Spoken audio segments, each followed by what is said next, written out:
Hello students, I am Rajeshri ma'am and you are watching English Guidance for School Children. Today I am going to explain a story, The Hen by Hector Hugh Munro.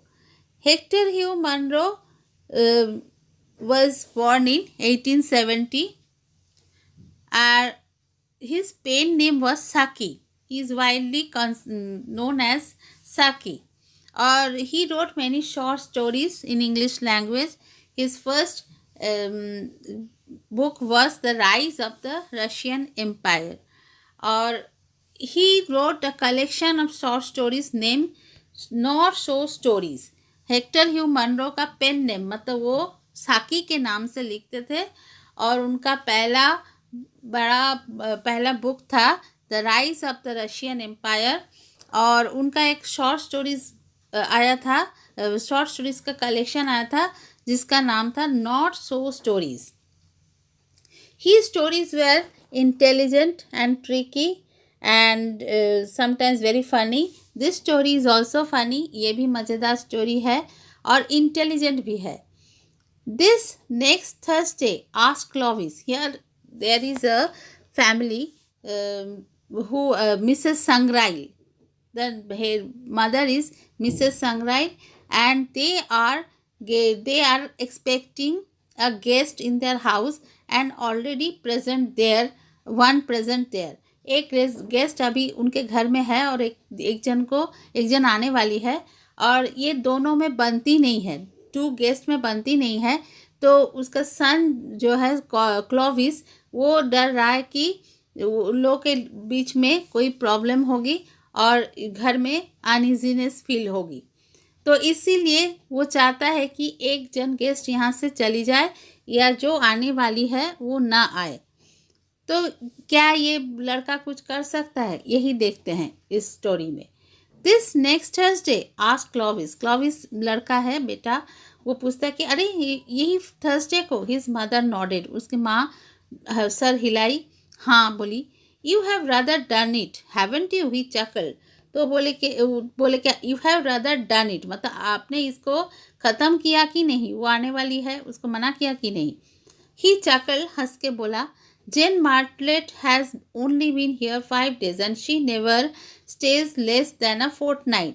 Jane Martlet यहाँ पे सिर्फ 5 ही दिन हुआ है आई है और कभी Fortnite मतलब 15 दिन से पहले वो यहाँ से जाती नहीं है. You will never get her out of the house by Thursday. तुम उसको क्या थर्सडे तक उसको घर से भगा सकती हो. Why should I? asked Mrs. Sangrail. Mrs Sangrail बोलते क्यों, मैं क्यों करूं. She and Dora are good friends aren't they. वो और डोरा बहुत अच्छी फ्रेंड है नहीं. They used to be as far as I remember. मुझे जैसा याद आता है वो लोग बहुत अच्छे दोस्त हुआ करती थी. They used to be that's what makes them all the more bitter now. हाँ वो लोग फ्रेंड्स अच्छे फ्रेंड्स थे और वही अभी सबसे खराब हो गया है. But what has happened? Has someone been making mischief? तो माँ बोलती है कि what has happened? क्या हुआ है, क्या उन लोगों के बीच में किसी ने कुछ किया है. Not exactly, said Clovis. A hen came between them. तो क्लॉविस बोलता है कि नहीं, कोई इंसान नहीं, एक hen उन लोगों के बीच में आया है. A hen? What hen? माँ बोलती है. It was a bronze leghorn or some such exotic breed and Dora sold it to Jane at a rather exotic price. तो उसने कहा कि ये एक ब्रोंज लेग हॉर्न है और एक्सॉटिक ब्रीड. यहाँ there are 2 exotic in the same line but they have another meaning. Exotic breed means foreign breed, कोई बाहर का आया हुआ कोई ब्रीड है, प्रजाति है. और डोरा ने इसको जेन को एक्सॉटिक प्राइस में मतलब वेरी हाई प्राइस में बेचा था. Jane thought she was going to get her money back in a large family of pedigree chickens. अब जेन क्यों दी थी इतना high price, because she thought that she would get her money back when the hen will procure many eggs. जब hen बहुत सारा egg देगी, अंडा देगी, तो बहुत सारा उसमें बच्चा निकलेगा और उसको बेच के डोरा जेन को बहुत पैसे मिलेंगे. तो उसको वो वापस मिल जाएगा जितना हाई प्राइस उसने दिया था। The bird turn out to be an abstainer from the egg habit, लेकिन ये उल्टा हो गया। वो बर्ड जो है एब्सटेनर मतलब दूर हट हट जान गया होगा जो, तो वो एग देने से, एग हैबिट उसका है ही नहीं, एग देती ही नहीं है। How ridiculous said Mrs Sangrail, it's a most awkward situation. अब मिसेस संग्रेल बोली, अरे अरे क्या कितना रिडिक्यूलस है, फनी है, ये अजीब सिचुएशन है। Do you suppose they won't speak to one another, तो उनको क्या लगता है कि वो दोनों एक दूसरे से बात नहीं करेंगे? ऑन द कॉन्ट्रेरी, कॉन्ट्रेरी मतलब अपोजिट, उल्टा, the difficulty will be to get them to leave off. तो बोला कि नहीं, उल्टा ही होगा, ये दोनों को अलग कराना, छुड़ाना, उन लोग का जो बहस है उसको अलग करना ही मुश्किल होगा, वो लोग झगड़ते रहेंगे। I can't put Dora off, said Mrs. Sangril. I have already postponed her visit once, and nothing short of a miracle would make Jane leave before her self-allotted fortnight is over. तो Mrs संग्रेल बोले कि I can't put डोरा of, मतलब मैं डोरा को मना नहीं कर सकती, उसको दूर नहीं रख सकती। I have already postponed her visit, I have cancelled her visit once, मैंने एक बार ऑलरेडी उसको मना कर दिया था। और nothing short of a miracle, ये एक अजीब बात, बहुत आश्चर्य का बात नहीं होने से जेन यहाँ से 15 दिन के पहले जाएगी नहीं। सेल्फ अलॉटेड फोर्टनाइट मतलब वो जो अपने आप से अपना विजिट को फोर्टनाइट का रखी है 15 दिन का, वो नहीं उसके पहले जाएगी। Let me try my best, said Clovis, Clovis ने कहा कि तब मैं ही कोशिश करता हूँ। उसके बाद दूसरा सीन में दिखाया जा रहा है, servants are a bit of a nuisance, murmured Clovis talking to Jane Martlet at tea time. Clovis Jane Martlet को टी टाइम में बोलता है कि बड़बड़ा के ऐसे ही बोलता है कि सर्वेंट्स आर न्यूसेंस, अब ये लोग बहुत प्रॉब्लम करते हैं। I don't see what you have to complain of, exclaimed Jane. Jane बोलती है कि मुझे समझ में नहीं आ रहा कि तुम किस चीज़ के लिए कंप्लेन कर रहे हो। Your mother is so wonderfully lucky in her servants, तुम्हारी मम्मी को इतना अच्छा अच्छा सर्वेंट्स मिले हैं, she is so lucky. Sturridge for instance has been with you for years, Sturridge जो है ये देखो कितने सालों से तुम लोग के साथ है। That's just the trouble, said Clovis. तो क्लोविस बोलता है कि वही तो ट्रबल है। It's when servants have been with you for years that they become a really serious nuisance, जब तुम्हारे साथ एक ही सर्वेंट बहुत सालों तक रहे, वही सबसे बड़ा न्यूसेंस मतलब ट्रबल हो सकता है तुम्हारे लिए। It was Sturridge I was particularly thinking of when I made the observation about servants being a nuisance। तो मैं स्टडीज की तरफ ही देख रहा था पर्टिकुलरली जब तुमको बोला सर्वेंट्स के न्यूसेंस के बारे में। The excellent Sturridge a nuisance, I can't believe it, said Jane. तो जेन बोलती है कि इतना अच्छा है स्टडीज, वो न्यूसेंस, वो ट्रबल कैसे हो सकता है? I can't believe it. I know he is excellent and we just couldn't get along without him. तो बोलता है कि मैं जानता हूँ कि वो एक्सेलेंट है और हम लोग उसके बगैर नहीं चल सकते, but his orderliness has an effect on him, लेकिन उसका ऑर्डरलीनेस जो है माने ज़्यादा डिसिप्लिन जो है वही उसके ऊपर एक बुरा असर कर रहा है। Have you ever wondered what it must be like to go on doing the correct thing in the correct manner in the same surroundings for a long time? तुम क्या जानती हो, तुमने कभी सोचा है कि कोई भी काम बहुत ज़्यादा सटीक तरीके से, सटीक समय पे और सटीक जगह पे किया जाए तो बहुत ज़्यादा दिनों तक क्या कितना बोरिंग हो सकता है वो। I should go mad, said Jane. तो जेन बोलती है कि मैं तो पागल हो जाऊंगी। Exactly, said Clovis thoughtfully. तो क्लोविस सोच के बोला कि हाँ यही तो, but Studies hasn't gone mad, said Jane with a flutter of inquiry in her voice. तो अब जेन पूछी कि स्टडीज तो लेकिन पागल नहीं हुआ है। वो थोड़ा सा इंक्वायरी मतलब उसका आवाज़ जो था, वॉइस जो था वो थोड़ा क्वेश्चन करते हुए पूछी जानने के लिए। On most point he is thoroughly sane and reliable, said Clovis, but at times he is subject to the most obstinate delusions, and on those occasions he becomes more merely a nuisance but a sheer embarrassment. तो वो तभी ये बोला कि क्लॉविस ने, हाँ, mostly he is Sen, Sen means normal, और reliable मतलब जिसके ऊपर विश्वास किया जा सके। बट एट टाइम्स मतलब कभी कभी, he is subject to the most obstinate delusions, कभी कभी उसके मन में अजीब अजीब ख्याल आता है, और ऑब्स्टिनेट मतलब जो कि छूटता नहीं है, और डिल्यूशंस मीन्स अजीब ख्याल। And on those occasions he becomes more merely a nuisance but a sure embarrassment, और उसी समय वो खाली नुइसेंस नहीं, उसके साथ साथ एम्बेरस भी कर देता है, लोगों को मुश्किल में, अजीब स्थिति में डाल देता है। व्हाट सॉर्ट ऑफ डेल्यूशंस, तब ये पूछी कि किस टाइप का dilution. Unfortunately they usually centre around one of the guests of the house party, but unfortunately मतलब अनलकीली कभी कभी वो हाउस पार्टी के कोई कोई गेस्ट के ऊपर आके वो टिकता है, उसका dilution. You don't mean to say he might be dangerous, do you? asked Jane with some anxiety. अब जेन को थोड़ा सा एंजाइटी आया, मतलब चिंता आ गया, डर, कि तुम तो ये तो नहीं कह रहे हो कि वो डेंजरस हो सकता है किसी के लिए। One can never be certain, said Clovis. Now and then he gets some idea about a guest which might take an unfortunate turn. तो क्लॉविस ने कहा कि कोई निश्चित तौर पे कह नहीं सकता, सर्टेन मीन्स निश्चित। Now and then he get some idea about a guest, कभी कभी, now and then means also कभी कभार, क्या होता है कि वो किसी सर्टेन गेस्ट के ऊपर उसका अजीब ख्याल आता है।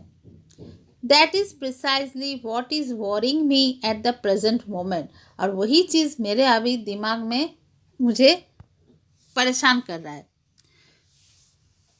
What has he taken a fancy about someone here now?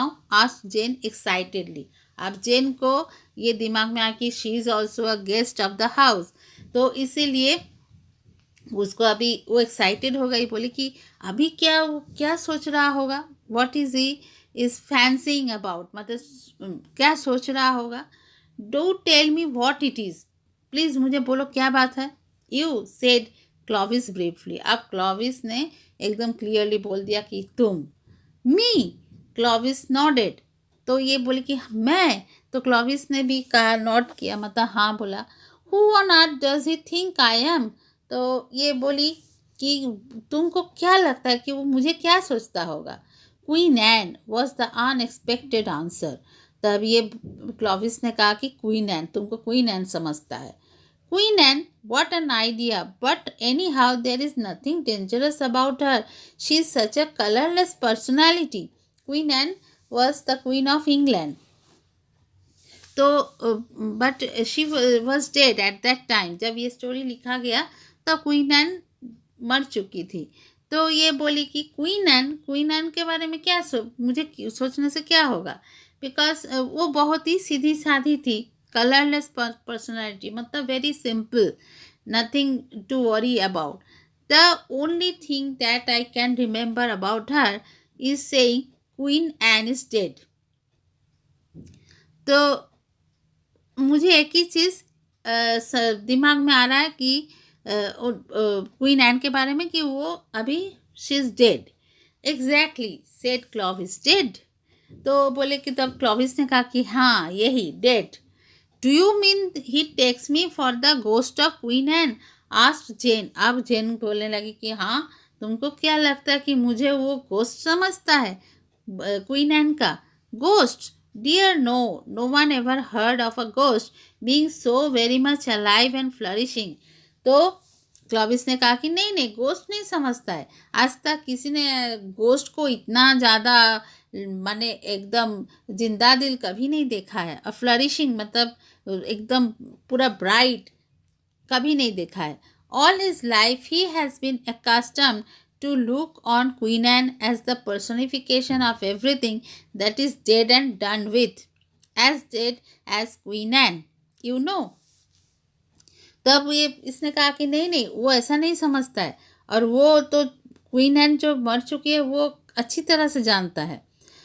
तो and now he has listen to your talks of the merry time you had at the Dublin horse show, and naturally he feels that something is very wrong with you. तो इसने कहा कि तुम जो Dublin horse show के बारे में कहा ना, उसके बारे में क्या मज़ा आया था उसमें, उसी से ही उसको फील हो रहा है कि तुम्हारे अंदर कुछ गड़बड़ है. But he wouldn't be hostile to me on that account would he, Jane asked anxiously. तो जेन ने कहा कि तो इसके लिए तो वो मुझे मेरे प्रति होस्टाइल, होस्टाइल मतलब एंटी, एंटी तो नहीं हो सकता है, एंटी और एंग्री तो नहीं हो सकता है. I didn't get really alarmed about it till lunch today, said Clovis. I caught him glowering at you and muttering, ought to be dead long ago. That's why I mentioned the matter to you.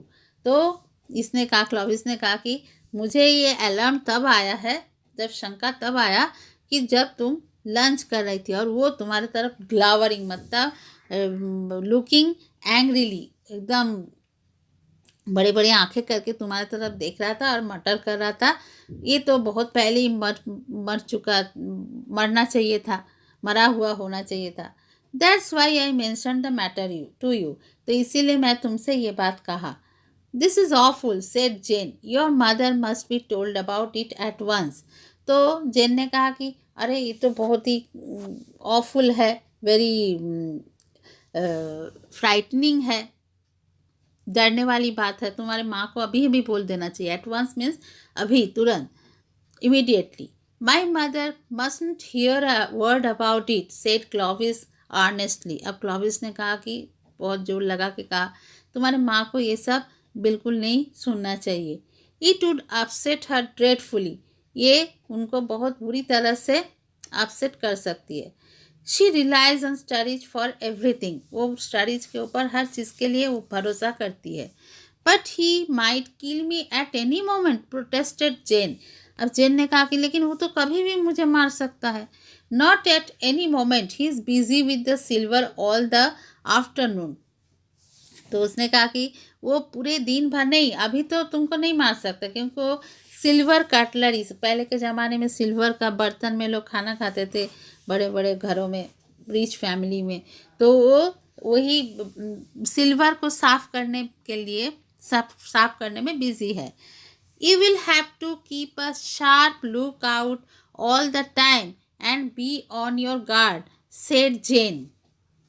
तो Jane ने कहा कि तुमको हमेशा उसके तरफ अच्छी तरह से उसको ख्याल करना चाहिए और गार्ड करना चाहिए उसको. It's a dreadful situation to be in with a mad butler around you. तो ये तो एक बहुत भयानक सिचुएशन है कि तुम्हारे चारों तरफ एक बटलर मीन्स जो काम करता है, वो हेल्पर तुम्हारे चारों तरफ घूम रहा है. But I am certainly not going to cut my visit short, लेकिन मैं अपना विजिट जो है वो जल्दी ख़त्म नहीं करने वाली हूँ. It was in the hall the next morning after a late breakfast that Clovis had his final inspiration as he stood removing rust spots from an old putter. तो उस समय नेक्स्ट मॉर्निंग में जब एक ब्रेकफास्ट किया हो चुका था, उस समय क्लॉविस को और एक आइडिया मिला.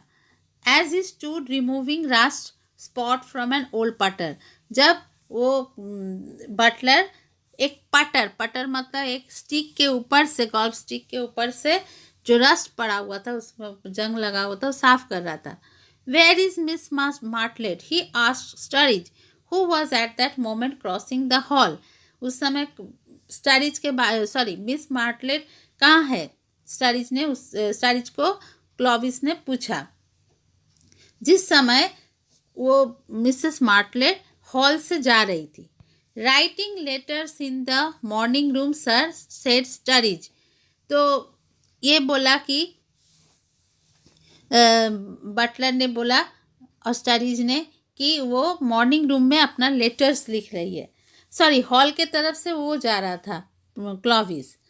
She wants to copy the inscription on the old basket hilted sabre said Clovis. तो क्लॉविस ने कहा कि वो ये बास्केट हिल्टेड सैबर, सब ये मतलब एक बास्केट के तरह, सैबर एक सोर्ड होता है और जिसका हैंडल एक बास्केट के तरह होता है, जालीदार बास्केट के तरह, जो जिससे कि हाथ प्रोटेक्टेड रहे। तो इंस्क्रिप्शन मतलब कोई चीज़ किसी के ऊपर लिखा हुआ चीज़। तो क्लॉविस बोला कि ये जो बास्केट हिल्टेड सैबर में जो कुछ लिखा हुआ है वो उसको कॉपी करना चाहती है। तो इसको pointing to the sword hanging on the wall, I wish you would take it to her, my hands are all over in oil, take it without the sheath, it will be less trouble. तो बोले कि तुम उसको लेके जाओ और उनको दे दो, मेरे हाथ में ऑयल है, मैं नहीं ले जा सकता। और इसको सीध मतलब उसका जो कवर है सोड का, उसको खोल के ले जाओ, मतलब एकदम नेकेड उसको ले जाओ। The butler drew the sword and carried it into the morning room. अब बटलर तो उसको खोल लिया और उसको लेके मॉर्निंग रूम तक गया। There was a door near the writing table leading to a back stairway. और वहाँ पे एक तो राइटिंग टेबल था और स्टेयरवे के जस्ट पीछे सामने। Jane vanished through with such lightning rapidity that the butler doubted whether she had seen him come in. तो उस समय जेन वहाँ से एकदम सीधा एकदम गायब हो गई है, बहुत लाइटनिंग रैपिडिटी मतलब भयंकर स्पीड में। तो बटलर को तो डाउट किया कि शायद उसको देखकर ही भाग गई होगी। Half an hour later Clovis was driving Jane Martlet and her hastily packed luggage to the station. अब कुछ ही एक हाफ एन आवर में क्लॉविस माने जेन मार्टलेट तब एकदम डिसाइड कर ली थी वो वहाँ पर नहीं रहेगी और क्लॉविस को बोला कि तुम मुझे स्टेशन तक छोड़ दो। और हाफ एन आवर में क्लॉविस उसको जेन मार्टलेट को स्टेशन छोड़ के आया। Mother will be awfully vexed when she finds you have gone, he observe to the departing guest. तो क्लॉविस ने थोड़ा सा दिखाने के लिए कहा कि माँ को बहुत परेशानी होगी, she will be very annoyed जब तुम चली जाओगी, देखेगी कि तुम चली गई। ये सब माने जैसे मुंह में लोग खातिरदारी के लिए कहते हैं वैसे ही कहा। But I will make up some story about an urgent wire having called you away. लेकिन मैं एक तो कहानी बना दूंगा कि अर्जेंट वेयर मतलब पहले के ज़माने में टेलीग्राम आता था, उसको वेयर कहते थे। कोई खबर भेजने के लिए जल्दी से भेजने के लिए टेलीग्राम का इस्तेमाल किया जाता था। तो वही खबर किसी वेयर से आया है और तुम यहाँ से चली गई। No need to alarm her unnecessarily about studies. लेकिन स्टडीज के बारे में कोई बात कहने की ज़रूरत नहीं है। Jane sniffed slightly at Clovis's ideas of unnecessary alarm. अब जेन को थोड़ा सा स्निफ करना मीन्स कोई चीज़ को सूंघना, जैसे स्निफ डॉग होता है ना, कुत्ता लोग सूंघते हैं, कोई चीज़ अजीब अगर दिखाई देता है तो मिस्टीरियस लगता है। तो ऐसे ही जेन को भी कुछ लगा कि मिस्टीरियस कुछ है क्लॉविस के ही सब बातों में। However, Clovis's effort proved useless as Dora wrote the same day that she was postponing her visit. लेकिन जेन कुछ बोली नहीं तो चली गई और लेकिन क्लोविस का एफर्ट बेकार चला गया क्योंकि डोरा उसी दिन लिखी कि वो और आने वाली नहीं है। तो ये था कहानी, the explanation of the story. Students, if you want any help, then you can ask it in the comment box. Thank you.